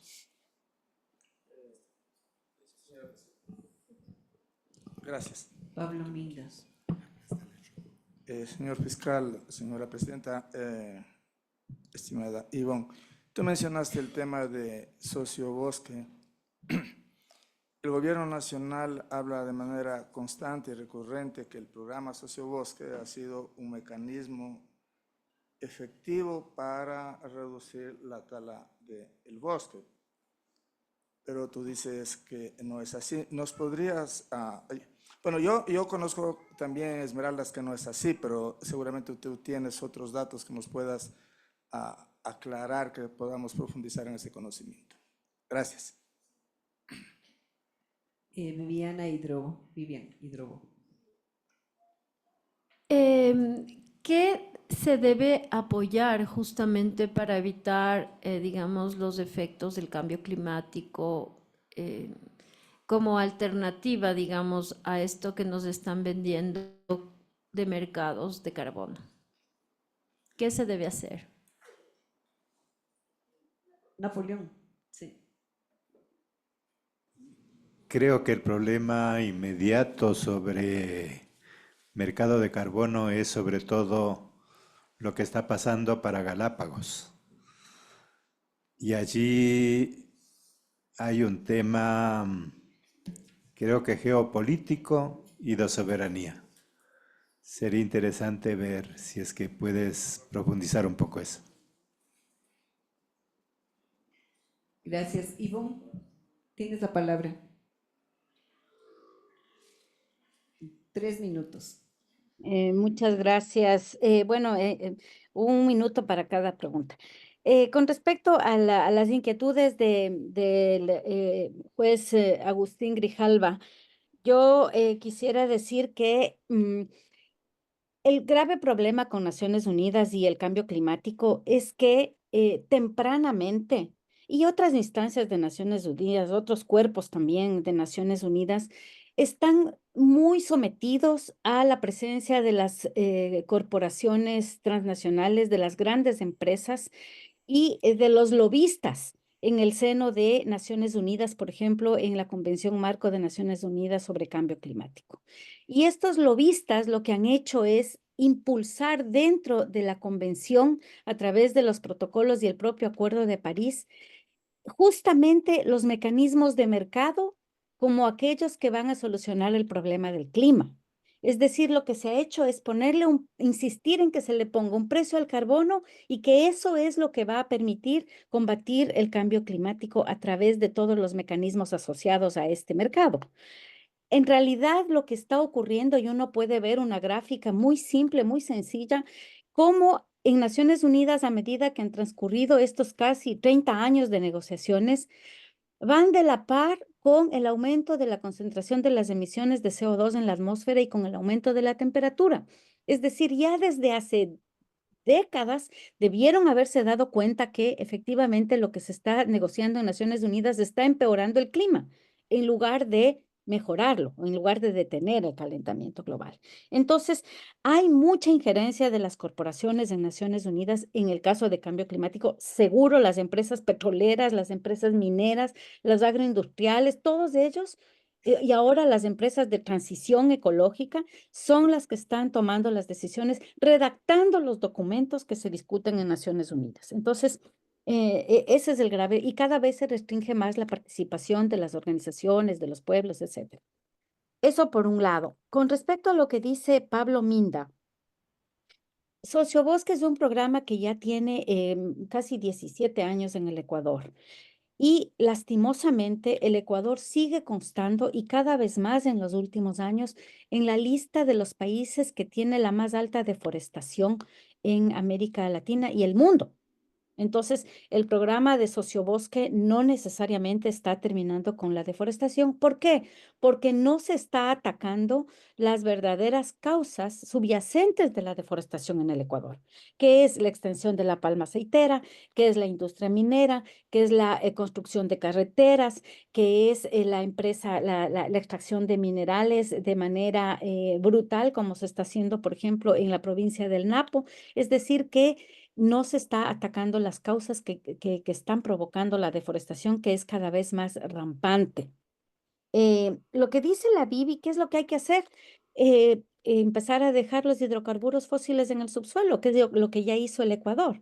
Porque en vez de que el Banco Mundial esté apoyando estos créditos que lo que hacen es profundizar las desigualdades y la pobreza y deteriorando el ambiente en el Ecuador, ¿por qué no, por ejemplo, incluye unos créditos con muy bajo interés que podrían ayudar al Ecuador a, por ejemplo, a la iniciativa, a que se cumpla la decisión popular a través del mandato del 20 de agosto del año pasado? Es decir, que se podría, yo no estoy diciendo que eso haga el Banco Mundial, ¿no? Por si acaso, pero quiero decir que sí hay formas de enfrentar el calentamiento global y eso es empezar a dejar el petróleo en el subsuelo. Finalmente, creo que lo que es muy importante decir es que en las negociaciones del clima, y va a haber pronto, el próximo mes, la número 29, lo que está ocurriendo es que cada vez se profundiza la neoliberalización del clima.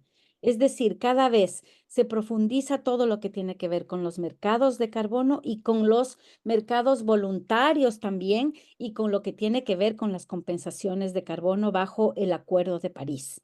Y lo que está ocurriendo este momento en Cali es tratar de conjugar justamente las políticas de clima a nivel internacional con las políticas de biodiversidad a nivel internacional, por ejemplo, a través de la creación de créditos de biodiversidad. Es decir, lo mismo, yo destruyo aquí y compenso, entre comillas, acá dando un poco de dinero para conservar alguna área en donde hay unas especies parecidas a las que yo estoy destruyendo. De la misma manera funciona el mercado de carbono y el Banco Mundial es uno de los principales responsables. Es más, el año pasado, con esto voy a terminar, el Banco Mundial fue delegado por Naciones Unidas, por la Convención Marco de Naciones Unidas, para que sea quien se encargue de los fondos que tienen que ver, por ejemplo, con pérdidas y daños.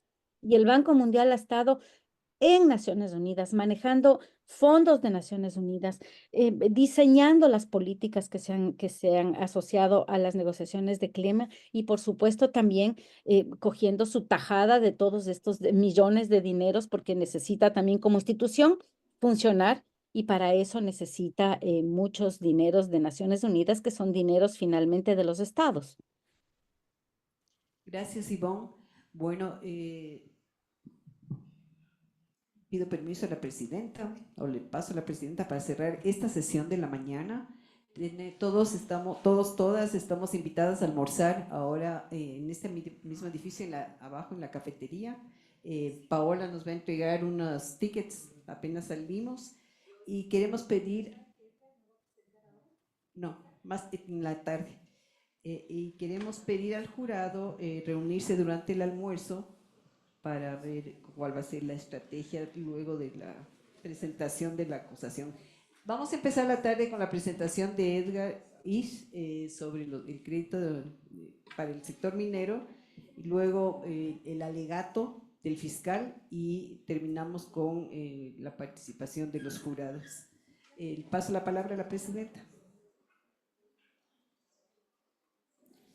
Bueno, quiero agradecerles a todos la participación. Yo creo que todo estos testimonios, estas intervenciones que hemos tenido también de los delegados nos ha impactado mucho. No sé si en mí o en los miembros del jurado, pero también creo que en los miembros que nos han acompañado en esta mañana. Esperamos la presencia de ustedes en esta tarde y para ver, haciendo conocer también el mecanismo que nosotros vamos a optar para dar el veredicto.